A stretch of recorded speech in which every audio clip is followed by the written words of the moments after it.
Heureux de vous retrouver aujourd'hui sur le podcast Mécanique de la vie, l'équation dont vous êtes l'inconnu, plus de 2 ans maintenant. Écoutez, ça fait toujours plaisir de se retrouver, d'aborder des nouvelles thématiques, des nouveaux sujets, et surtout vous partager ce point, en fait, ce point central de mécanique de la vie. Le monde ne serait-il pas plus logique que ce qu'il n'y paraît? Est-ce que le monde ne serait pas une espèce de grand ensemble systémique avec des mécanismes infiniment subtils et des variables qui nous laissent en fait présager le meilleur pour nos vies, c'est-à-dire qu'en fait tout est à sa place et les choses sont plus logiques qu'elles en ont l'air quand on prend le temps de les redécouvrir et de désapprendre un peu. Voilà, donc plus de 2 ans maintenant, on commence à commence à y en avoir pas mal. Il y en a d'autant plus que depuis un moment maintenant, une grosse année, vous pouvez nous retrouver sur l'application Patreon où il y a du contenu qui est publié chaque semaine, hein. Donc on est sur quelque chose de beaucoup plus régulier que le podcast public, où on fait des réunions avec les différents abonnés pour justement pousser les questions, essayer d'aller plus loin, d'échanger autour, de trouver toujours plus de logique et de rationalité au monde qui nous entoure. Donc sur Patreon, n'hésitez pas à nous retrouver, parce qu'en plus aussi, pour certains qui ont la frustration du quotidien que ne pas avoir l'entourage suffisant pour partager ces sujets qui n'animent que très peu de monde dans l'époque dans laquelle nous nous trouvons, eh bien, c'est l'occasion de le faire. Donc n'hésitez pas, on sera heureux de vous retrouver là-bas. Aujourd'hui, je suis seulement avec Jeff, mais seulement et en même temps, mais tu vas devoir assumer l'absence de nos autres acolytes, hein, d'habitude, qui sont parfois Michael, parfois Clément, ou même plus récemment Joseph, C'est ça, mais c'est là, ça. c'est à distance. Donc, on va bien voir aujourd'hui de quoi nous allons parler. Comme d'habitude, vous le savez, c'est un des critères de mécanique de la vie. Je ne connais pas les sujets avant. Le but, c'est que comme c'est une mécanique, normalement, on est censé quand même toujours pouvoir répondre quelque chose qui peut faire sens après avoir pris un peu le temps d'écouter. Et donc, c'est ce qu'on va faire maintenant. C'est à vous, Jeff. Allez, c'est parti. Euh, du coup, aujourd'hui, en fait, ce que j'aurais aimé faire, c'est qu'on explore un peu plusieurs histoires qui remettent en fait en question toutes les certitudes qu'on peut avoir autour de mécanique de la vie. Parce que voilà, ça fait un moment qu'on traîne dedans aujourd'hui. En tout cas, me concernant, il y aura des nouveaux, etc. Donc là, c'est vraiment un peu plus averti comme question, mais c'est accessible à tout le monde. Donc, dans un premier temps, donc c'est toujours des histoires très courtes, hein. Là, la première histoire, c'est en fait un marchand. Il possède la perle la plus précieuse du monde. Et en fait, ce qu'il aimerait faire, c'est percer un trou pour en faire un collier de cette perle. D'accord? T'hésites pas à me redemander hein, si besoin. Il consulte des artisans et il y a tout le monde qui lui dit non, non, non, non, non, non, non, non. Elle est trop précieuse, je risque de la casser, ta perle. Donc je ne te le ferai pas. Le marchand, il propose toujours plus d'argent, mais ils refusent tous. Alors, il y a un apprenti qui vient et qui accepte et qui le fait. Et donc, il devient riche. Conclusion, dans ce monde, il ne faut pas obéir aux conventions. Ce qui compte le plus, c'est l'audace. Est-ce que pour toi, l'apprenti, il est courageux ou il est juste inconscient avec de la chance? Tu dirais que dans un point de vue MDLV, comment on le développe ça? La chose, c'est toujours la même histoire. En fait, dans Mécanique de la vie, pour ceux qui nous rejoindraient ou ceux à qui il faut leur ajouter, c'est qu'on essaie d'avoir une approche qui est la plus logique et rationnelle qui soit. Et pour en fait savoir qui sont les protagonistes, il faut les connaître. Le problème dans la situation qui nous est donnée, c'est qu'il faudrait savoir qui sont les différents protagonistes, donc savoir qui sont les orfèvres qui auraient dû travailler dessus, que ce soit les plus anciens, les plus expérimentés, comme celui qui est nouveau. Parce qu'en fait, ce qui est rigolo, c'est de voir à quel point vous êtes configuré pour prendre une décision plutôt qu'une autre. Vous voyez?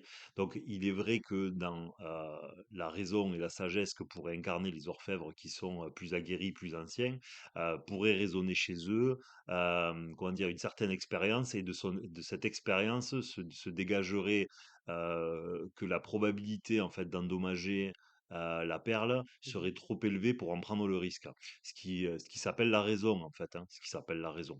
Donc, théoriquement, si la raison l'emporte sur le monde, et c'est le cas, puisqu'en fait, la raison, c'est les lois de l'univers, c'est-à-dire c'est le plus haut niveau et le plus haut degré de compréhension de ce qui nous entoure. Donc on pourrait apparenter la raison aux lois de l'univers. Donc plus en fait tu vas maîtriser les lois de l'univers et leur fonctionnement, plus tu as de probabilité d'avoir juste ou raison à la fin. Ce qui ne veut pas dire que ce n'est pas un absolu. C'est juste une augmentation des probabilités. Est-ce qu'il est certain que demain le soleil se lève? Non. C'est extrêmement, extrêmement, extrêmement probable à l'échelle d'une vie humaine. Mais est-ce que c'est certain? Non. Puisqu'en fait, au bout d'un moment, les lois de l'univers font que quelque chose peut s'essouffler, la dynamique peut changer, et donc au final, le soleil ne se lèvera pas, enfin le jour ne se lèvera pas demain. Donc au final, tout est infiniment probable ou infiniment peu probable au maximum. Donc là, en l'occurrence, la raison aurait voulu qu'on écoute ceux qui en sont animés le plus, c'est-à-dire les plus anciens. Bon. Donc maintenant, après, vous pouvez vous amuser à mettre des variables mécaniques de la vie dessus. C'est-à-dire que vous pouvez aussi retrouver derrière chez ces orfèvres qui en fait respectent tellement l'objet qu'ils veulent pas prendre la responsabilité que de le perdre. Vous pouvez voir chez eux quelque chose qui n'est pas de l'ordre de la sagesse de ne pas percer la perle, mais qui est de l'ordre de la peur, ce qui est une motivation complètement différente. Et, la peur n'est en rien une sagesse, et la peur n'est en rien sage. Donc ça veut dire quoi? Ça veut dire que si on avait regardé peut-être l'historique de vie de ces orfèvres. On aurait vu que, ils n'aiment pas prendre, par exemple, des risques. Ils aiment répéter un savoir, peut-être ancestral ou de leur propre famille, et que leur but, c'est de ne jamais sortir du cadre. Auquel cas, ça serait presque un péché, dans le sens où, en fait, ils ne prennent pas de risques, et parce que vous ne prenez pas de risques, vous êtes ni chaud ni froid, et parce que vous êtes ni chaud ni froid, vous êtes maudit.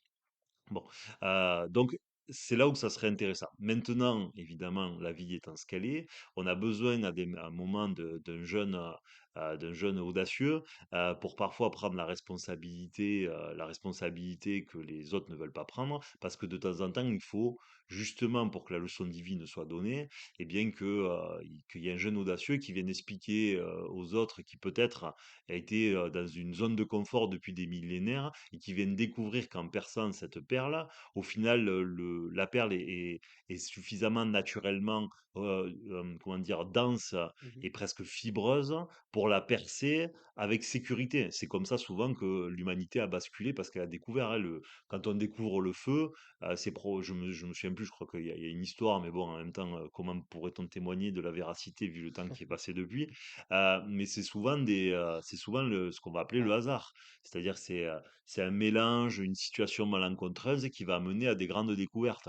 Donc c'est là la complexité de répondre à cette question, c'est qu'on le voit que quand on commence à enquêter dessus, on peut commencer à sortir des variables. Par contre, si on Mmh. avait l'ensemble des éléments concernant les protagonistes, leur vie et leurs ancêtres, on pourrait largement prendre une décision, en tout cas avoir une opinion beaucoup plus tranchée sur qu'est-ce qui était mieux et moins bien de faire.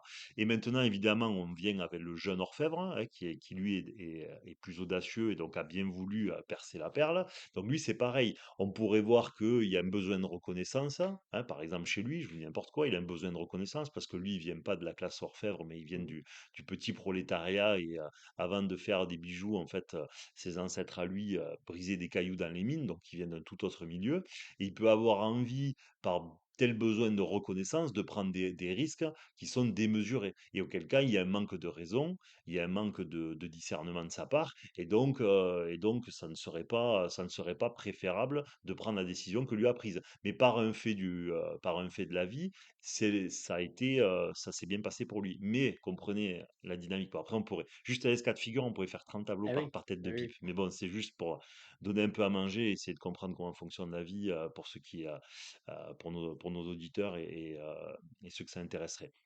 Par exemple, si vous avez ce jeune audacieux qui a un fort besoin de reconnaissance. Pourquoi? Parce que il a repris la frustration de son père que d'avoir une vie que médiocrement vécue, où on lui a mal parlé toute sa vie parce qu'on l'a regardé de haut dans la rue parce qu'il ne faisait qu'un métier de prolétariat que dans la hiérarchisation de la société, il était beaucoup trop bas. Bon, bref, il s'est senti toujours petit. Si vous avez un enfant qui récupère cette frustration, il peut être animé donc du traumatisme vécu par son propre père, et ce traumatisme vécu par son père, de la frustration d'avoir été la sensation d'avoir été une petite gente toute sa vie, va lui donner une énergie traumatique extrêmement puissante qui va l'amener dans une direction qui est inattendue, si vous voulez. Alors, ouais, inattendue sur le papier, mais attendue parce qu'en soi, ça peut être complètement logique. Et là, qu'est-ce qui va se passer? Vous allez reprendre la vibration traumatique de votre père. La vibration traumatique de votre père, c'est une énergie qui va exister à l'intérieur de vous, de lui, qui va lui donner un dynamisme, une certitude, ou même une capacité à aller vers l'avant, qui va lui donner même des capacités. C'est-à-dire que même, peut-être, ça va être quelqu'un d'extrêmement minutieux, mais il faut comprendre que c'est le traumatisme et sa volonté inconsciente de réparer l'histoire de son père qui va lui donner cette énergie-là. Et donc, cette énergie-là est son moteur existentiel, mais comprenez qu'en fait, son génie, ou sa capacité à la prise de risque, hein, sa dimension entrepreneuriale, son côté audacieux et brise convention, si je puis dire, Mmh. ne vient pas en fait de son intelligence ou de sa sagesse, mais vient bien en fait de l'origine traumatique de son propre père. Et donc là, ça va lui donner cette espèce d'entrain à prendre des risques démesurés, et donc il va percer la perle. Simplement, le problème étant la chose suivante, qui est l'éternel problème qu'on essaye de partager sur Mécanique de la vie, comprenez maintenant. Si c'est un traumatisme qui lui a donné son dynamisme de réussite, qu'est-ce que ça veut dire? Ça veut dire qu'au bout d'un moment, le grand régisseur étant Dieu, il y a un moment donné où l'univers devant se rééquilibrer, c'est ton traumatisme qui t'a donné ce que tu as, donc ce n'est pas à toi et ce n'est pas toi. C'est antérieur à toi. Ça veut dire qu'à un moment donné, l'univers devant se rééquilibrer, je vais devoir en fait rééquilibrer le monde parce qu'une polarité se doit d'être à zéro à la fin. Donc là, si un trauma est moins, comprenez la logique, si un trauma est moins, est un facteur négatif, et qu'en fait, ce trauma-là vous amène des choses, à un moment donné, il va falloir que pour que l'univers, hein, puisqu'en fait, rien ne se perd, tout se transforme. Donc les choses sont simplement d'état, elles ont toujours été là, elles n'ont pas disparu. Ça veut dire qu'il y a quelque chose qui va devoir, derrière, créer un rééquilibrage. Et un rééquilibrage, quand c'est un moins qui vous a donné, va être un plus. Mais un plus au sens absolu, pas au sens humain. Ça veut dire quoi? Ça veut dire qu'à un moment donné, il va lui arriver une catastrophe probablement. Soit une catastrophe, soit des sommations dans un premier temps. Je vais pas rentrer plus en détail parce que sinon on va complexifier encore le truc. Mmh. Mais l'idée, c'est ça. Ça veut dire que lui, par exemple, il va percer la perle, ok, ça va faire sa renommée, il va être connu de partout, d'accord. Et on va commencer il va avoir des tonnes de commandes, il va commencer à avoir de l'argent. Mais qu'est-ce que c'est qui lui donne tout ça? C'est toujours le Ouais. traumatisme. C'est ce qu'il faut comprendre. Voilà. Le problème, c'est que quand c'est le trauma qui vous donne, si vous le dites de manière spirituelle, c'est que c'est la version diabolique qui vous a donné. Et donc le problème, c'est que si on a donné d'un côté, il va falloir vous prendre de l'autre. Et le danger, il est là. C'est-à-dire qu'au bout d'un moment, cette espèce de transfert qu'on a fait que d'avoir des choses par le traumatisme, mais c'est ce que fait l'humanité entière, hein, on n'est ni en train de donner des leçons à qui que ce soit, ni en train d'expliquer je ne sais quoi aux autres. C'est Mmh. pas la question, c'est le fonctionnement de l'humanité qui est ainsi. Et donc, au bout d'un moment, il va falloir que ça se rééquilibre. Et donc, lui, qu'est-ce qu'il peut avoir? Ben, absolument tout. Il peut perdre tout. Il peut avoir des gros problèmes de santé, lui. Ça peut être ses enfants qui vont avoir énormément de problèmes. Comme ça peut être, comme ça peut être en fait sa femme qui va partir avec la caisse. Voilà. Ça touche pas forcément que le pécunier dans ces cas-là. Ça peut toucher le pécunier. Des fois, c'est là où il y a le plus de probabilités. Voilà, ou ça peut être aussi, l'effondrement de sa réputation. C'est-à-dire le jour où en fait lui, il a percé toutes les des centaines de perles, ça s'est toujours bien passé et cetera, et maintenant c'est le roi. C'est le roi lui-même qui, parce que c'est devenu l'orfèvre numéro un Mmh. du pays, qui va demander, Oui. de percer la perle qui lui a été offerte par, je ne sais quel maharaja ou, quel roi de l'autre côté de la planète, et cette perle-là qui sera offerte qui ferait en fait cette perle ferait consensus de paix entre 2 nations. Mais en fait, il la confierait à son meilleur orfèvre qui n'a jamais rien loupé, et Énorme. ce jour-là, puisque Dieu est le grand régisseur, c'est là où il se vautre, voilà. Mmh. Par exemple, voilà, mais il y a autant de cas que vous Mmh. avez d'imagination, si vous voulez. Mais c'était simplement pour dérouler sur Ouais, le cas pratique d'aujourd'hui. Et donc vous voyez toute la complexité de répondre à cette question. En fait, la question en soi n'est pas complexe, c'est qu'on ne peut pas prendre parti tant qu'on n'a pas l'ensemble des éléments. Et c'est là où c'est intéressant de comprendre l'histoire des hommes, l'histoire des individus, l'histoire des familles. C'est parce que là, plus vous avez d'éléments, plus vous pouvez commencer à créer des tendances. C'est-à-dire, on voit que, effectivement, dans notre situation, c'est plus le jeune qui a pris des surrisques, trop de ouais, risques, et donc on veut voir quel est son territoire familial qui l'a conduit à faire ça. Et lui, son territoire de vie et de besoin. Alors que si, par exemple, c'est les autres qui sont dans un confort et ce jeune est assez raisonné et il y a pas besoin chez lui d'une reconnaissance accrue, ben là, on va commencer à s'intéresser aux orfèvres plus âgés qui, eux, se sont ankylosés depuis des années dans un savoir-faire d'ego et ils expliquent à tout le monde qu'ils sont les meilleurs et que si on fait ça, ça va forcément casser. Ils sont devenus certains et sachants parce qu'ils répètent un savoir-faire de leurs propres parents. Ils ne prennent plus de risques, ils n'enquêtent plus, ils ne font plus de recherches et donc maintenant, ils commencent à avoir des certitudes mmh, et donc pour leur exploser leurs certitudes et qu'ils soient humiliés, vous envoyez un orfèvre de 20 ans. D'accord? Lui le faire et en fait ça passe et ça passe encore 100 fois de plus dans sa vie, comme pour les humilier et pour leur dire: «Vous voyez, vous vous êtes trompés» et donc pour pouvoir les remettre en question et vous voyez la mécanique de la vie s'exprimer, qui va fonctionner ainsi, où en fait on est dans une expérience spirituelle où chacun a besoin de leçons pour comprendre ce qu'il a à comprendre et pour a agir de la manière la plus rationnelle. Parce que si eux effectivement, comme je vous dis, ont agi avec intelligence, sagesse, discernement, et pondérance, et bien, en fait, ils n'ont pas de raison de se maudire. C'est-à-dire que les mmh, éléments leur donneront généralement raison. Et à l'inverse, hein, pour le jeune, et bien lui, ça va être, comme je vous disais tout à l'heure, avec la reconnaissance, où lui peut avoir besoin de prendre une leçon, mais sûrement il l'apprendra de manière différée. Vous voyez? Donc, chaque protagoniste de notre histoire a quelque chose à jouer par rapport à son évolution personnelle et spirituelle. Et c'est dans le rôle qu'il a besoin de vivre et de jouer que va se passer en fait tout ce mécanisme qu'on mmh. s'intéresse à analyser dans ce cas pratique. Voilà. Bon, tu me dis s'il faut que j'en rajoute, hein, mais Ouais, non, vas-y, mais je parle. moi, je trouve que c'est intéressant parce qu'en fait, ça, je te montre un cadre, tu vois, d'une situation et en fait, toi, tu vas, par une autre situation, tu vas directement le recadrer. C'est-à-dire que tu vas, nous montrer que c'est par plutôt le vécu que l'analyse mécanique de la vie va se faire. Par le vécu, tous les traumas, tout ce qu'on peut avoir derrière. C'est vraiment ça qui va faire qu'on peut analyser la situation ou non. Maintenant, si on prenait l'exemple du jeune, donc tu as dit qu'il avait un besoin de reconnaissance, en l'occurrence, si c'était par exemple un besoin enfin, un problème avec l'injustice, comment ça pourrait se traduire à ton avis? Est-ce que ça pourrait se traduire même dans cette situation-là?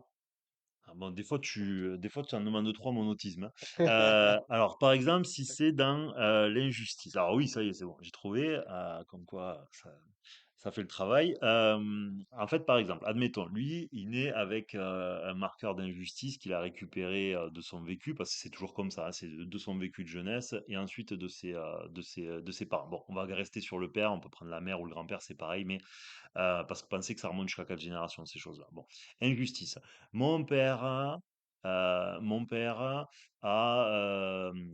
tu peux faire pareil, a cramé sa boutique, hein, a perdu sa boutique, hein, parce qu'en fait, l'orfèvre d'à côté, pendant une année où en fait, par exemple, l'or a explosé en prix, Mhm. l'or, les perles, enfin tout ce qui va, et ben en fait, mon père avait fait du stock les années avant et le cours est tombé, en fait. Le cours est tombé, ce qui fait que mon père, pendant plusieurs années, en fait, s'est fait flamber par les banquiers et donc a perdu ses stocks parce qu'il a acheté l'or au mauvais moment. Donc, il a acheté beaucoup trop cher, il a voulu faire du stock en pensant que, et donc il s'est trompé. Et donc, tous les autres ont fait faussement en semblant de vouloir l'aider, et en fait, ça n'a pas été le cas. Donc, il vit une injustice qui va être très forte, il va rager sur cette injustice pendant Ouais, des mois, des années, etc. Et plus tard, parce tu peux avoir ton fils qui est vivant, hein, ça peut être avant la naissance de ton propre fils, peu importe. Le marqueur, il va passer et oui. circuler pareil. Bon, Mhm. donc mon père a vécu une injustice, hein, ok. Moi, je nais ou je récupère par empathie parce qu'en fait j'avais 12 ans quand ça arrivait ou parce que 2 ans après mon père m'a peu importe, hein. Dans tous les cas, l'information elle circule soit de manière vibratoire, soit de manière génétique, ça change rien, le traumatisme il fait bien ce qu'il veut. Il va là où, le vent lui mène puisque le monde est d'abord, onde et vibration et particules. Donc moi je le récupère. Donc maintenant si je viens au monde avec, l'injustice de mon père, je peux complètement m'écarter de l'orfèvrerie, hein, on est resté dans ce cadre-là, mais je peux aller dans un tout autre Oui, domaine. bien Mais sûr. par contre, je suis animé d'un besoin de justice. Donc tu peux avoir quelqu'un, par exemple, qui va derrière, parce qu'il considère que c'est l'État et le monde bancaire qui, par sa spéculation, a fait sauter mon père. Ben, tu peux avoir un enfant qui naît avec le marqueur de l'injustice par rapport à l'État, et tu peux avoir quelqu'un qui va naître et qui va devenir une espèce de radical communiste qui veut détruire le capital et la banque, par exemple. Parce que toi, en fait, tous ces mecs-là vont être désignés Oui, dans ta tête comme étant ceux qui ont détruit ta famille. Et donc, toi, tu veux la justice dans ce monde. Et donc, tu vas t'opposer. Là, ce que je dis, c'est un peu trop strict.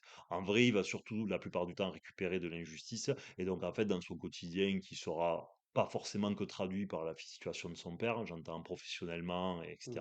En fait, c'est quelqu'un qui va vouloir la justice tout le temps. ouais, Donc il va se frustrer et se mettre énormément en colère dès qu'il va avoir quelque chose mmh, qui résonne en injustice pour lui. Donc ça va être n'importe quoi. Ça va être un enfant qui a pas eu ce qu'il veut dans la rue. Ça va être sa femme à qui ouais, on a mal parlé. Ça va être sa propre famille qui va pas être juste avec lui, il va débourronner, etc., etc. Donc des fois, vous n'avez pas besoin non plus d'avoir un truc aussi strict, ouais, hein, et souvent, voilà, il bien va lui évidemment. arriver des situations justement, Mais pour qu'il travaille sur son injustice. En fait, le ouais, but du jeu, si lui, il est animé d'injustice, comprenez, si vous êtes Dieu, qu'est-ce que vous pouvez faire sur ce mec-là? Ben, il faut lui dire, bon, mon royaume n'est pas de ce monde, et la justice n'est pas dans le bas monde. Si tu veux, tu t'es trompé d'adresse, mon grand. Donc, pour lui faire apprendre ça, qu'est-ce que vous allez faire? Ben, vous allez le faire aller au bout de lui-même. Donc, vous allez générer autour de lui des situations injustes. Donc, il va attirer des situations injustes qui vont en avoir de cesse de se répéter. Il va souvent se faire trahir. C'est des gens qui vont connaître souvent beaucoup de trahison dans leur vie. Enfin, d'accord, souvent, hein, pas toujours, mais souvent la trahison, parce que forcément, la trahison, c'est injuste. Donc, si tu veux lui faire travailler sur sa trahison, la trahison, ça peut être des femmes, ça peut être de ses mmh, amis, voilà, enfin, ça dépend des gens, et ça dépend des autres marqueurs qu'il va récupérer. Ben, en fait, il va enchaîner les trahisons. Pourquoi? Ben, pour travailler sur son besoin de justice, en fait, tout simplement. Et au fond, l'autre but, comprenez, si vous voulez le faire évoluer, c'est de l'amener au bout mmh, de son sentiment d'injustice pour qu'à un moment donné, en fait, il n'ait plus d'autre choix que de relativiser ce qui est grave et pas grave, de ce qui est important de ce qui n'est pas, et de ce qui est juste et de ce qui n'est pas. Parce que son problème et sa vision de la justice, mais d'un point de vue de Dieu, son erreur, c'est de ne pas comprendre que la justice dans le monde de bas. ouais, Quand vous prenez chez les chrétiens, Jésus, il n'est pas venu faire des grandes conférences sur les Romains, je me tue à le dire, hein. Jésus n'est jamais venu parler de l'envahisseur. Quand il vous dit rendez à César ce qui est à César, à Dieu ce qui est à Dieu, César, c'est l'État. Donc aujourd'hui, c'est votre classe politique qui est corrompue jusqu'à la moelle, c'est vos élites financières qui le sont pour la plupart tout autant, mmh, etc. Donc tout ça, c'était l'État à l'époque de Jésus. C'était César, si vous voulez. Et donc, rendez à César ce qui est à César et à Dieu ce qui est à Dieu. Donc, il dissocie bien les deux mondes. Et quand nous, on veut la justice ici-bas, ben, c'est qu'en fait, on ne rend pas à César ce qui est à César. L'injustice, c'est César, si vous voulez. César mmh, et le monde de César, qui est le monde incarné, qui est le monde des oui, hommes, qui est le monde horizontal, qui est notre monde en bas, si vous voulez. Voilà. Mais comprenez que si vous attirez d'injustice, hein, de manière extrêmement récurrente, ben, c'est que vous avez à avoir affaire avec elle. Parce que le problème à poser aux questions, c'est que enfin, la question qu'il faut poser aux gens, c'est d'accord, c'est injuste, mais pourquoi lui, il n'en attire pas de l'injustice en permanence? ouais, La vraie question, elle est toujours là. Pourquoi lui, il arrive à passer au-dessus et pas toi? Alors, mmh, attention, ne vous trompez pas de sujet, hein. Là, on est à une époque qui est très particulière où en fait, on ferait mieux de s'insurger un peu de l'injustice. On est bien d'accord. Je vous dis pas le contraire. Mais c'est pas parce qu'on on s'en s'insurge pas qu'on n'en est pas pleinement conscient. Le problème, il est là. C'est que ça n'est pas d'incidence émotionnelle sur nous. Le but, c'est très différent. C'est-à-dire, je reconnais le mal, mais il n'a pas d'influence émotionnelle sur moi. C'est complètement différent. Comme si Jésus n'avait pas compris que les Romains étaient les dictateurs de l'époque et les oppresseurs. Bon, mmh, évidemment qu'il le savait, la question elle n'est pas là, mais il mmh, n'était pas venu pour ça. Donc nous, c'est l'erreur qu'on fait, c'est qu'en fait, à la fin, on est venu pour ça. On vient pour faire la guéguerre de petites injustices, etc., légitimes, si vous voulez, ouais, mais qui ne sont pas le fondement et les raisons de l'existence humaine, ni de la vie que l'on doit mener. Et là est le problème. Voilà. OK, OK, OK, et du coup, là, l'idéal pour, celui qui serait dans l'injustice ou dans le besoin de reconnaissance, c'est quoi? Ce serait, de faire l'opposé, finalement, travailler dans ce qui est dur pour lui. Donc là, si je prends l'exemple de l'injuste, parce qu'on est dessus, bah, en fait, ce serait de ne pas s'insurger lorsqu'il lui arrive malédiction, entre parenthèses, ou bénédiction. Comprenez bien la chose suivante. Si cette personne-là agit parce qu'elle a récupéré le traumatisme d'injustice de son père ou de son grand-père ou de ce que vous voulez, bon, on s'en fout. Ça veut dire qu'il n'est pas lui. C'est-à-dire que la personnalité qu'il a créée, les prises de décision qu'il prend ne sont pas les siennes, mais celles de son prédécesseur. Mhm, Donc, c'est-à-dire que le moteur qui va être le sien va être ce moteur d'injustice hein, qui va le pousser continuellement dans cette direction. Donc, ça veut dire qu'à un moment donné, il va falloir que lui arrête de fonctionner ainsi parce qu'il est dans la spirale répétitive du traumatisme. Et le traumatisme, c'est ce qu'on appelle communément, si vous êtes religieux, ça s'appelle le péché. C'est-à-dire du péché naît le traumatisme. Du péché naît une forme de malédiction, et de la malédiction, quelque part, naît le péché, qui est ce que nous on appelle communément un traumatisme, si vous voulez. mhm, Parce que si vous avez un trauma, c'est que vous avez perdu de la protection divine sur vous, d'une certaine manière. C'est-à-dire que dans une certaine mesure, le traumatisme est utile, c'est ce qui vous permet d'avancer, ce qui vous permet comment vous dire, de prendre des leçons. Hein. Le traumatisme a une vision de difficulté. C'est la difficulté pour pouvoir progresser. Donc on a besoin d'être faible, on a besoin d'être un peu traumatisé pour pouvoir avancer, clairement.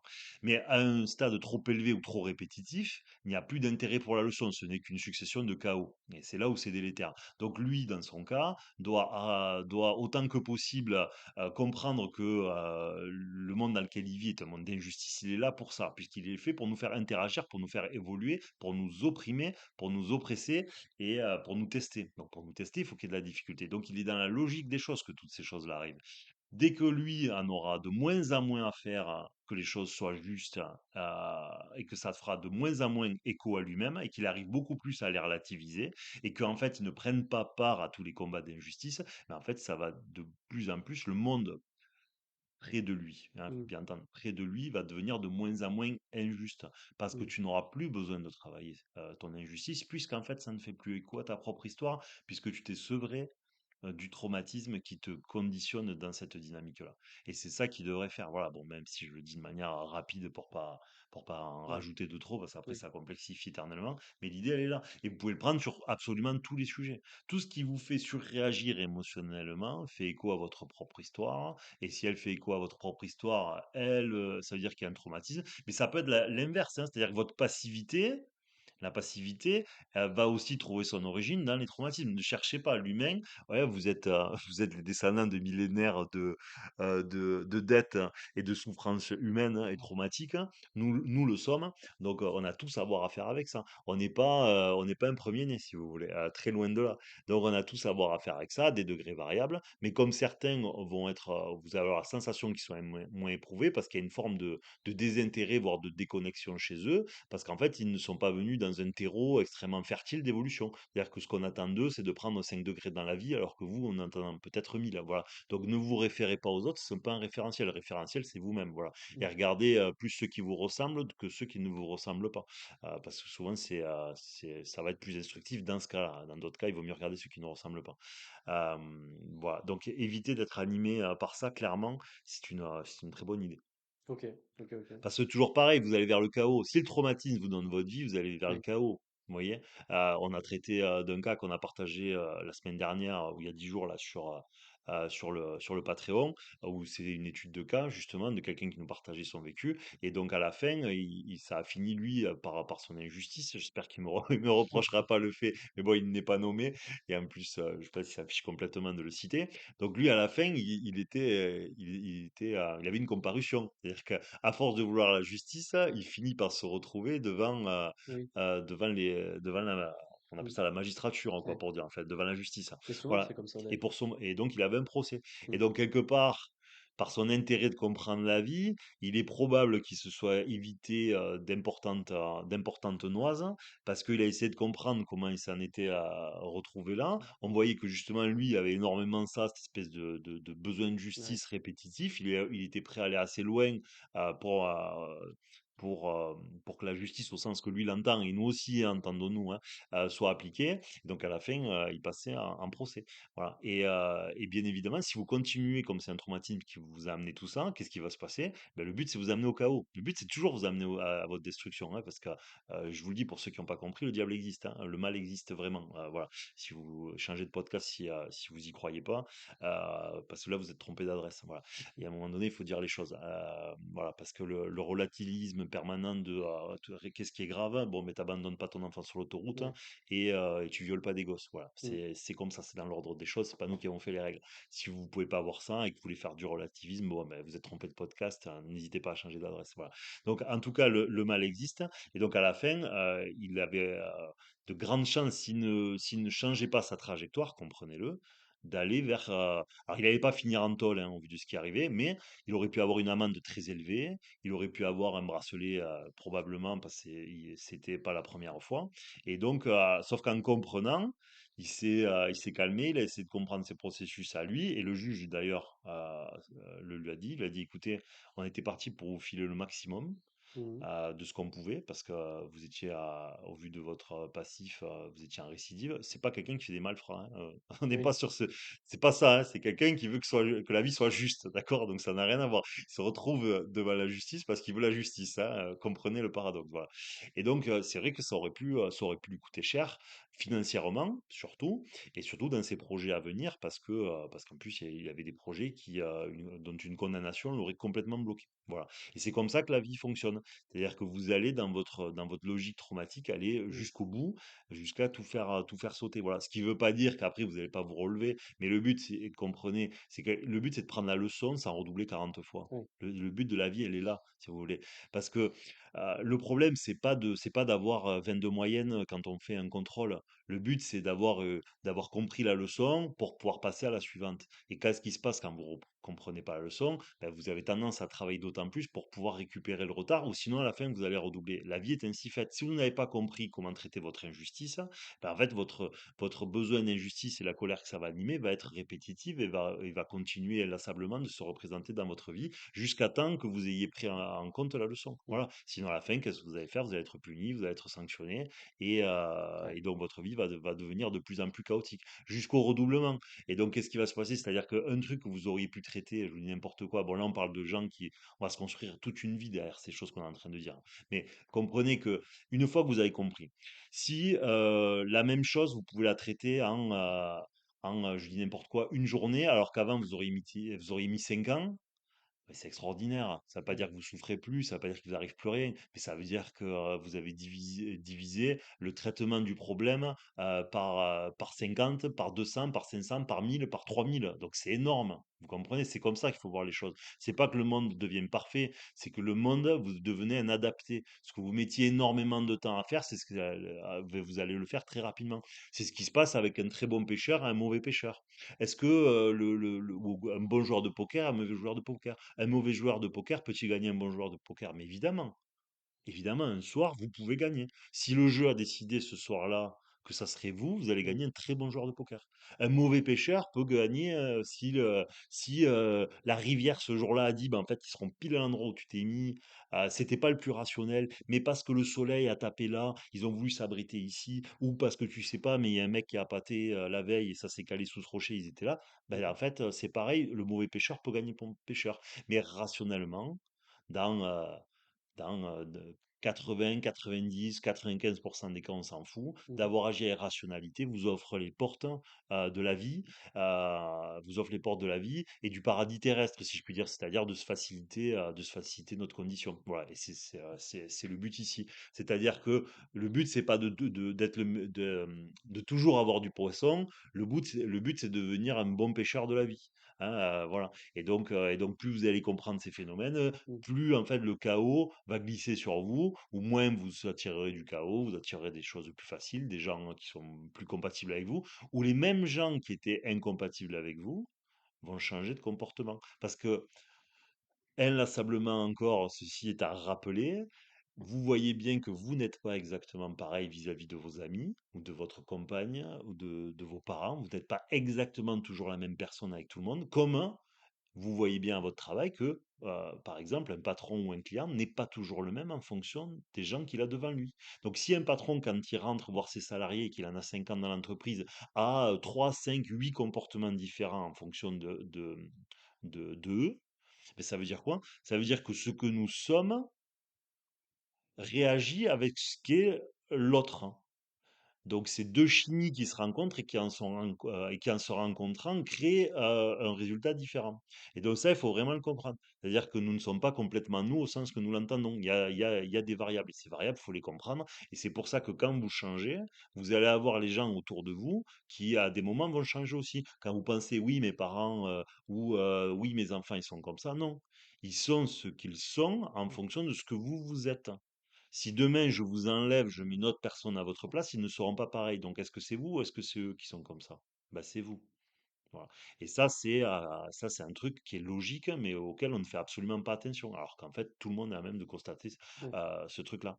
Donc les gens se finissent par changer. Alors évidemment, vous avez toujours trouvé une exception qui est tellement bornée, et tellement linéaire, et tellement peu diversifiée que il ou elle est tout le temps pareil, évidemment. Voilà. Mais globalement, dans une large majorité de cas, c'est comme ça que la vie fonctionne. Parce Mmh. qu'aussi, n'oubliez pas qu'il y a des gens qui sont faits pour ne pas les fréquenter. Il y en a, il faut savoir dire à certains parents, bon, mais voilà, on n'est pas compatibles. On se verra 2 fois par an. Quand tu commenceras à t'emballer, je te dirai d'arrêter. Et on va se voir 2 fois par an parce qu'on n'est pas compatibles. C'est tout. Mmh. Et un lien de sang n'a pas de valeur dans l'absolu. Jésus vous dit, ma vraie famille, c'est ceux qui font la volonté de mon Père. Donc, ça veut dire ce que ça veut dire.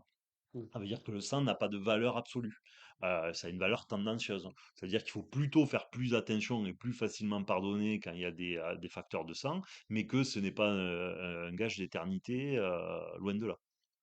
OK, OK, OK. Beh, du coup, je vais poursuivre, je pense, sur une autre petite histoire. Alors, du coup, il y a les anges, en gros, qui viennent et qui disent, on va créer l'homme pour qu'il nous serve. Ainsi, l'homme devra être fait d'esprit et d'un peu de chair.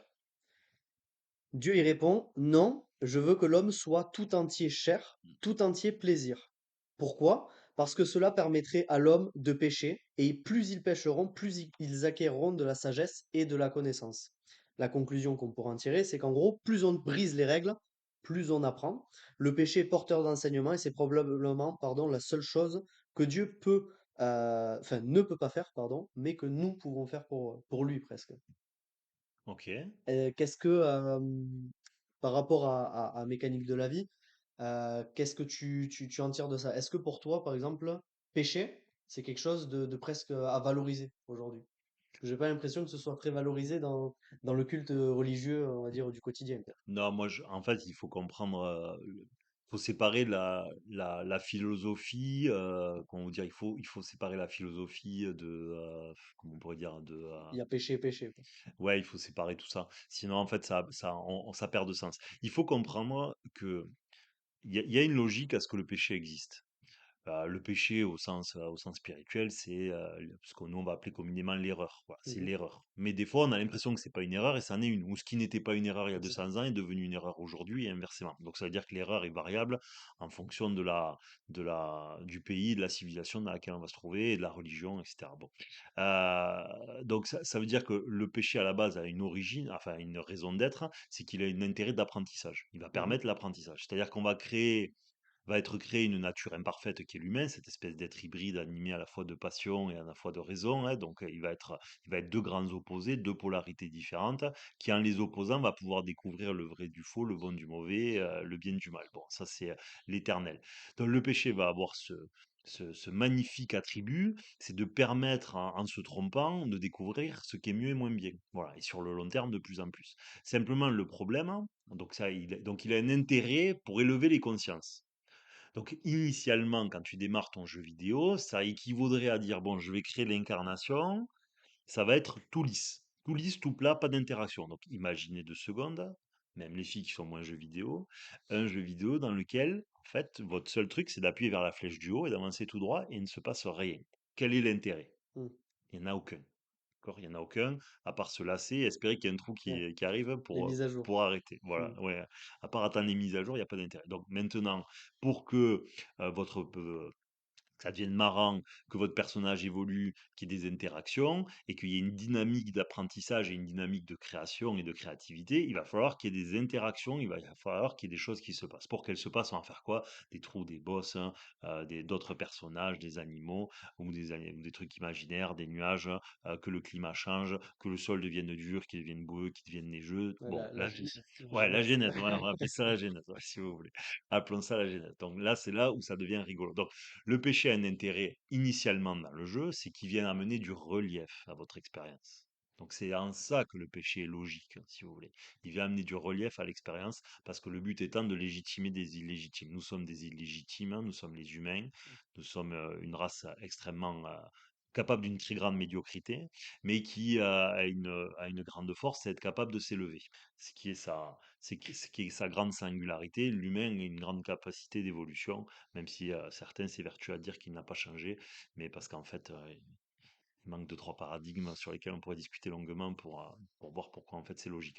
Mm. Donc le péché va amener du relief à l'expérience. C'est ce qu'il faut comprendre et donc de l'utilité. Parce que si en fait je vous donne sans que vous êtes éprouvé, vous êtes l'enfant de milliardaire qui est né avec la cuillère d'argent dans la bouche, à qui en fait sa chambre était rangée par des bonnes, à qui le repas était fait par une autre bonne et dont il avait choisi le menu la veille, comprenez que quand vous naissez là-dedans, la probabilité que vous deveniez une gigantesque merde est quand même très très élevée. C'est dans l'ordre des choses, il n'y a rien de plus humain, le confort nous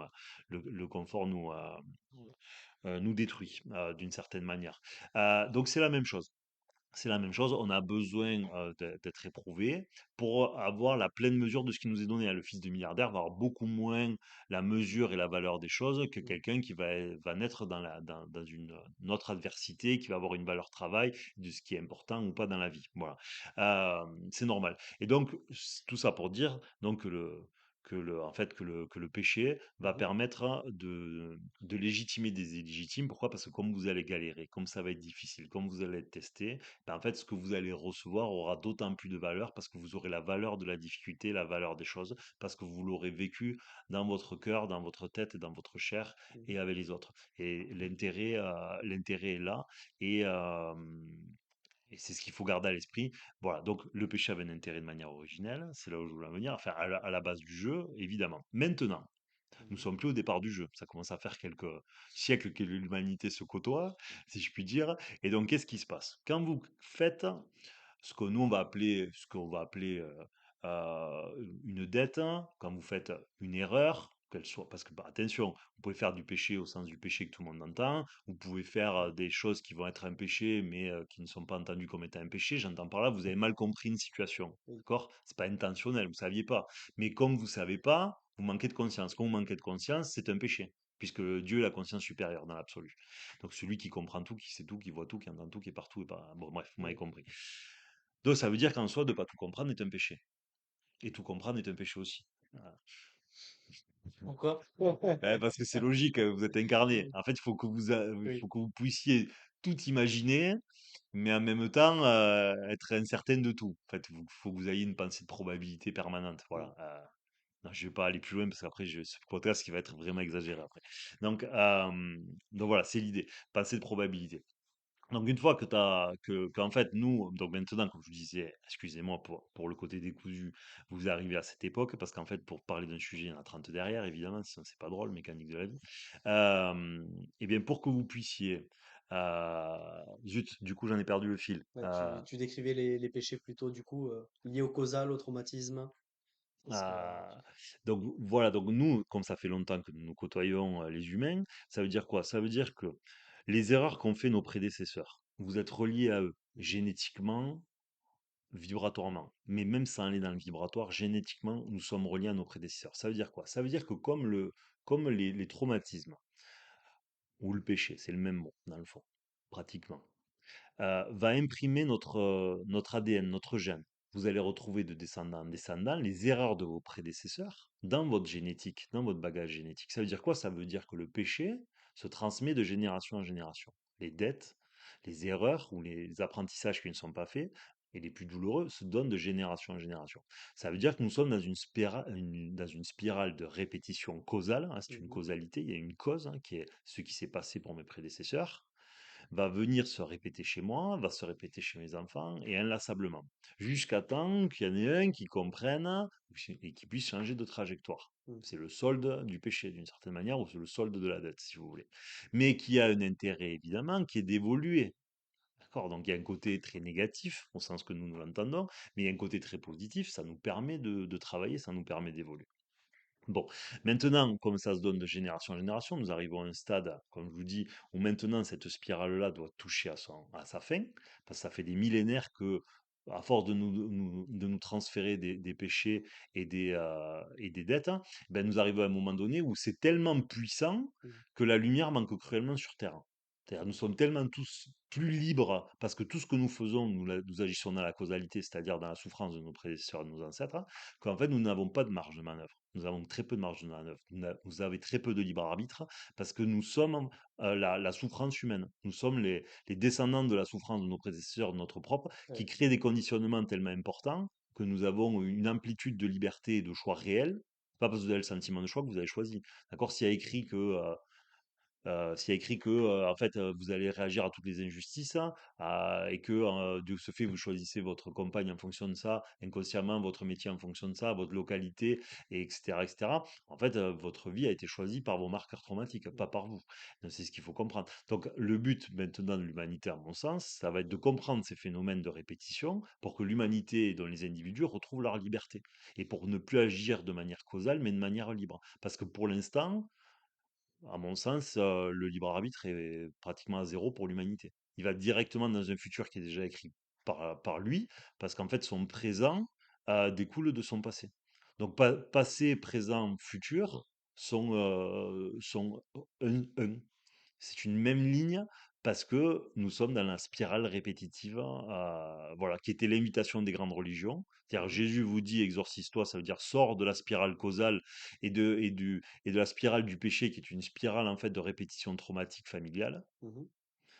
Et affective, hein. Quand je dis familial, c'est affectif, hein. Vous avez un meilleur ami, vous pouvez récupérer pareil, hein. Vous avez, je sais pas, vous êtes, un grand-père, vous avez un petit voisin qui est super gentil et donc il vient faire du potager. Moi, je faisais tout le temps ça gamin, j'allais tout le temps faire du potager avec les vieux. Mmh. Si le vieux se prend d'affection pour moi, moi, plutôt, moi, je me prends d'affection très importante pour le vieux, ben, en fait, par exemple, s'il lui arrive une catastrophe, je peux récupérer son truc. Parce que, Oui, il y a une connexion il y a une plus connexion affective, particulière. oui, parce que dans le fond, comme le sang ne sert à rien, Oui. c'est l'affectif qui compte. Donc, on dit familial, c'est pour aller plus vite, mais en vrai, Ouais, c'est affectif, hein. Le ouais. vrai mot, ça serait affectif. Et donc, le problème, c'est donc moi, je récupère son truc, et donc, inlassablement, la vie des hommes est une répétition éternelle de cette spirale causale, et Mmh. dont le but étant de retrouver la liberté des hommes pour retrouver du libre arbitre. Mmh. Voilà. Et le but en s'exorcisant, hein, vous disiez également Mahomet, le djihad intérieur, c'est sortir de cette spirale de causalité qui va vous rendre la pleine possession de vos moyens, de vos prises de décision. Et en redevenant libre, vous mettez une PLS, si vous voulez, au marqueur qui vous impose ce que vous deviez faire par le passé. Et Mmh. donc, quand vous redevenez libre, vous allez à Dieu. C'est ça que les humains, il faut qu'on comprenne. Quand vous devenez libre, vous allez à Dieu. Ça sert à rien de prier toute la journée dans l'absolu, parce que si vous priez parce qu'en fait vous êtes fabriqué pour, bah, votre prière, elle atteint jamais Dieu quelque part. Enfin, j'exagère, mais à Mmh. peine. Voilà, donc le but, c'est retrouver la liberté. C'est ça que sont venus vous dire, à mon sens en tout cas, les prophètes. C'est ça que sont venus vous dire, c'est ça qu'est venu dire Jésus.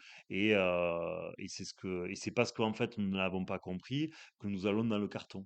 Voilà, nous allons au bout du monde physique, hein, nous allons au bout du monde matérialiste, parce que nous n'avons pas compris ce qu'il y avait à comprendre du monde spirituel, qu'est-ce que, ce que je viens d'énumérer. Et donc, pour passer au paradigme qui suit, qui va être un paradigme où là, on sera vraiment dans la mécanique de la vie, si je puis dire, c'est-à-dire un humain qui essaye de comprendre des mécanismes subtils pour aller de l'avant et s'élever, ben, c'est le paradigme qui suit. Mais pour qu'un paradigme germe, il faut taper sur celui qui précède, voilà, Mmh. pour que celui qui suit fasse évidence. Ouais. Et tout à l'heure, tu parlais de passivité. Tu disais que ça peut être aussi induit par comment dire, un mécanisme bah, de la vie presque. Avec les traumatismes, comment ça se traduit ça? Parce que si tu regardes bien les Asiatiques, il y en a qui se mettent en tailleur. Après, tu vas en avoir d'autres qui se disent, bon, ben, voilà, moi j'ai le marqueur de l'injustice, ben, je veux plus pécher, entre parenthèses, il part d'une bonne volonté. Du coup, il se dit, ben, je fais plus rien maintenant. Comme ça, je peux plus faire de mal, tu vois. Il y en a plein qui sont comme ça. Souvent, le plus souvent, ceux qui vont tomber dans l'inactivité, alors après il y a des degrés dans l'inactivité, hein, passivité, inactivité, il y a vraiment beaucoup de degrés. Donc Mm. là, on va être tranchant volontairement. Tu as des gens qui peuvent être dynamiques, mais qui vont avoir du mal à aller au bout des choses. Ça, souvent, c'est les familles dans lesquelles tu as des gens qui, en fait, lorsque ils sont atteints soit leur apogée, soit qui touchaient du bout des doigts ce qu'ils avaient envie ou leur rêve, il se passe une catastrophe. C'est n'importe quoi, tu as toujours rêvé de rencontrer, d'avoir des enfants et de rencontrer la femme de ta vie. Mais au moment où tu as ton premier enfant, tu divorces, par exemple, tu vois. Et donc, dans ta tête, qu'est-ce qui va se passer? Ben, au moment où je touche du doigt ce que je veux, il y a Mhm. une catastrophe qui arrive. Vous savez, c'est la peur que tout aille bien. Il y en a plein qui l'ont dans notre époque aujourd'hui. Parce que comme on vient de territoires catastrophiques avec les Ouais, différentes guerres qui ont précédé, c'est vrai. avec les migrations, hein, il y a eu beaucoup de migrations, soit espagnoles, maghrébines, italiennes. Vous avez des marqueurs traumatiques de séparation avec le sol qui sont des espèces d'énormes arrachements et dont les descendants sont extrêmement violents ou extrêmement nostalgiques. Tu as des nostalgies très très puissantes en fait, où ils ont toujours l'impression de ne pas être à leur place, hein, parce que c'est comme si leur inconscient cherchait toujours la terre dans laquelle ils avaient été heureux, ou là où ils étaient bien, si tu veux. Voilà. D'accord. Alors que toi, tu n'as jamais bougé de ta vie. Oui, C'est le truc de ton grand-père ou de ta grand-mère, toi, t'en as rien à faire. Mais tu as hérité de ce truc-là. Voilà. Et donc on disait concernant, on disait quoi, l'injustice, hein, c'était? oui, là c'était par rapport à l'injustice, du coup, d'être dans la passivité complète. Oui, ben, par exemple, du moment qu'ils vont penser qu'à chaque fois qu'ils vont accomplir quelque chose, il va y avoir une catastrophe ou que ça va leur être enlevé, Mhm. comprends? Il se dit, heu: «Je veux créer une boîte» et cetera. Bon, il va commencer à lancer les choses et cetera. Ça fait des mois qu'il travaille dessus, il va pour la lancer. Bah, tout d'un coup, il y a hop, hop, hop, dans sa tête, hein, et lui, il le sait pas, hein, évidemment. Dans sa tête, il est programmé pour se dire: «Ah, quand je vais tout avoir, il va se passer une couille, donc je fais rien». Donc tu as énormément de gens qui ont la peur d'aller au bout des choses parce qu'en fait, ils viennent de ce territoire-là et eux aussi ont pu le vivre dans leur jeunesse parce que souvent, tu as eu ce genre de truc. Voilà. D'accord. Donc il va avoir la peur d'aller jusqu'au bout. Après, l'extrême passivité léthargique, hein, ça dépend. Ça peut dépendre de plein de choses. Il y a Ouais. le fait de manquer énormément de confiance en soi. Il y a le fait que des fois, les gens vont être bouffés énergétiquement. C'est-à-dire, ils vont être tout le temps épuisés parce que parce qu'il y a quelque chose en eux qui leur bouffe de l'énergie. Ça peut être parce que ils savent même pas eux-mêmes pourquoi ils sont tristes, hein, tu vois, ou pourquoi eux-mêmes ils peuvent pas sortir des jupes des parents. Enfin bon, il y a plein de choses. Il y a plein de choses. C'est Ouais. c'est pas le cas. C'est pas le cas. Parce qu'en général, comme ceux-là, c'est ceux à qui moi j'ai pas le plus parlé. Je pense qu'on trouvera assez facilement. C'est justement parce qu'ils sont tellement passifs que de ce fait, Ouais. ils viennent même pas te demander, tu vois, à la limite. Voilà. Mais très souvent, D'accord. c'est parce qu'ils ont la peur d'aller jusqu'au bout. Donc Ok. donc ils s'enferment ils s'enferment dans une zone de contrôle. Il y a une peur en fait de l'extérieur souvent, Ok. et donc ils restent dans leur zone de confort. Ouais. Et il y a besoin de contrôler ce qui nous entoure. Et en plus, il y a quand même une époque aussi qui pousse dans cette. Parce qu'après, vous avez évidemment, Ouais. c'est toujours pareil. Si je vous mets, d'accord, c'est un biotope qui est favorable à, comprenez, si des oliviers, il y en a pas à Laponie, c'est parce que ça pousse pas.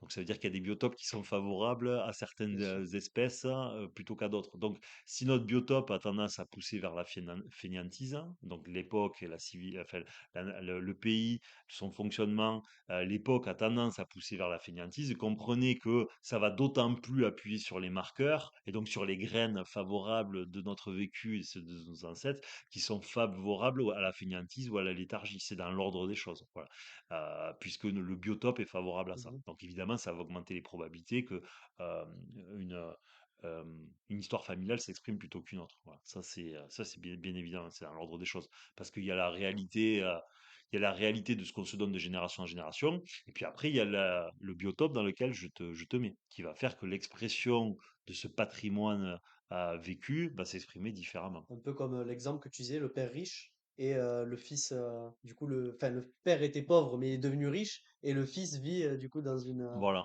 Et il aura moins peut-être l'envie. Enfin, par exemple, je peux prendre quelqu'un de très connu comme Cristiano Ronaldo, tu vois, qui lui n'a rien eu, a vu son père mourir. Enfin bref, on ne sait pas ce qu'il y a dans la vie, mais va réussir et offre la vie à son fils incroyable, mais en le regardant, dit qu'il n'a pas le même regard que lui. Et n'ira peut-être pas chercher, je sais pas de quoi il fait l'avenir, la suite. Donc c'est un peu dans ce cadre-là. Oui, oui, complètement. Ok. C'est complètement dans ce cadre-là.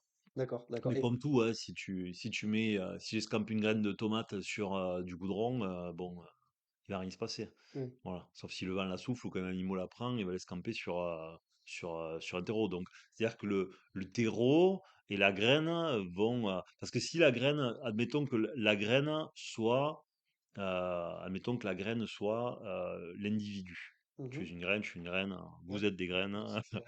je prends la graine. Selon où je la mets, le résultat va être complètement Bien différent. sûr. Et selon la façon dont je vais l'entretenir aussi, C'est vrai. surtout la tomate. Donc l'humain est ainsi fait. C'est-à-dire qu'en fait, vous avez un patrimoine génétique dans la graine, Mm, un patrimoine historique, hein, parce que la graine, n'oubliez pas que avant l'arrivée de nos chers industriels diaboliques, normalement, les graines s'adaptaient au milieu dans lequel elles étaient. Donc, nos parents, enfin, nos ancêtres ramassaient les graines mm, chaque année, saison après saison. Donc, ça veut dire qu'elles étaient adaptées sur des millénaires à l'endroit où elles étaient et devenaient suradaptées à la localité dans laquelle elles poussaient. Voilà, c'est comme ça que ça fonctionnait. Donc, l'humain est la même chose, c'est-à-dire il récupère ce patrimoine ancestral et ensuite il va être planté à un endroit et donc va pousser différemment en fonction de ce patrimoine génétique, donc de cette graine, mais de mhm. l'environnement de cette graine, donc parents, école, société, etc., qui vont être les variables en fait de cette graine. En fait, on peut faire, attention, Ouais, le vivant, tu peux faire 300 parallèles. Tu mets la graine, bon, tu peux dire que la société, c'est le climat, tu vois. Euh, L'entretien de la graine, ben, c'est le maraîcher, donc c'est les parents, c'est l'aspect humain, tu vois. Voilà. La terre, ça va être encore mieux. Tu pourrais faire le niveau social, tu vois, par exemple. Enfin, voilà, bon, bref, on pourrait faire d'accord. 30 parallèles. Mais c'est exactement, tout ça pour dire que c'est exactement la même chose. Ok, L'humain est exactement la même chose. ok, ok. Ben, écoute, je vais poursuivre par une autre. Donc, il y a. Après, si tu te sens que je continue, on arrête là pour pas que ça fasse trop long, comme tu veux. Écoute, hein, écoutez, on va en parler. Non, parce que vous voyez l'amateurisme quand même. Ça, normalement, c'est pas censé arriver. Non, c'est pas de l'amateurisme, un peu évidemment, mais non, honnêtement, c'est qu'on sait, on sait pas en fait à l'avance, vu qu'on ne prépare pas. Le but, c'est que ce soit spontané pour Authentique. comprendre la dimension mécanique. Et une deuxième chose qui est très importante, c'est comprendre qu'en fait, si au bout d'un moment, on est logique avec mécanique de la vie, si en fait vous avez déjà réfléchi à tous les sujets qui vous animent et tous les sujets essentiels. Ça veut dire que si vous y avez réfléchi, ils ont fait partie de vous à un moment ou à un autre. Ça veut dire qu'à n'importe quel moment, je considère que si Dieu a envie que ça vienne, ça doit venir. Parce qu'il n'y a pas de raison. Puisque quand j'éteins le micro, ça vient. Donc si j'allume un micro, c'est censé venir aussi. Voilà. Donc c'est fait en fait pour être dans une dynamique autant que possible une dynamique qui est une dynamique de confiance. Voilà. C'est si je fais confiance et que les choses doivent venir, elles viendront. Si les choses ne doivent pas venir, c'est qu'elles ne doivent pas être dites. Voilà.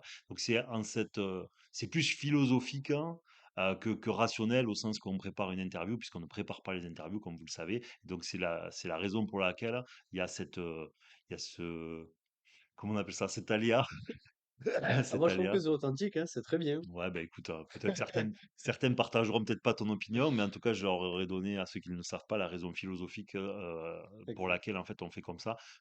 On peut pas être un faux prophète, hein, ou on peut pas jouer les philosophes ou apprentis donneurs de leçons, et ensuite ne pas se l'appliquer à soi-même. Même si on est très imparfait, et qu'on est tous aussi, on est tous des pécheurs, bien évidemment. Au demeurant, le but est quand même d'être dans la logique des choses. La logique des choses, c'est que normalement, ceux qui suivent mécanique de la vie savent que confiance, équilibre, conscience sont la triangulaire de la prospérité et du mécanisme. Si, quand je fais un enregistrement, j'enlève la case confiance parce que j'ai peur du bide, j'ai peur du blanc, j'ai peur d'oublier quelque chose, évidemment que j'oublie des choses. Si je préparais, j'en dirais bien plus.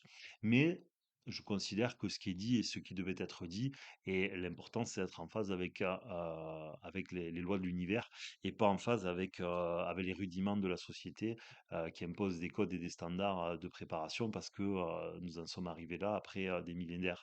Dire après avoir voulu faire une société de liberté, Nous n'avons jamais eu autant d'obligations. Mmh. Voilà, le paradoxe est subtil et je me devais de le relever. Jeff, merci beaucoup. J'ai beaucoup aimé ce podcast. Il était très différent de ce qu'on peut faire publiquement, en tout cas.